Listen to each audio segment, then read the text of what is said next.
Hello everyone, welcome back to Xirosoft. In this video, I will show you how to fix rows in Excel. So let's get started.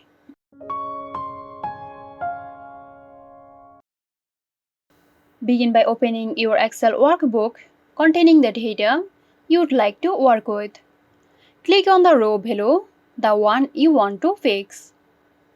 Now go to the View tab, which is located in the Excel toolbar at the top of the screen. Click on Freeze Pans from the toolbar options. You will see a drop-down menu. Choose Freeze Pans.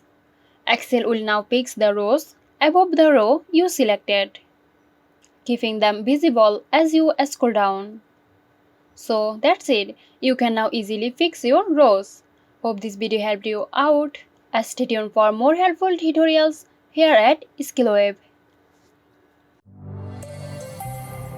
This video is sponsored by Xirosoft. Xirosoft offers graphic design, UI UX design, digital marketing and web development.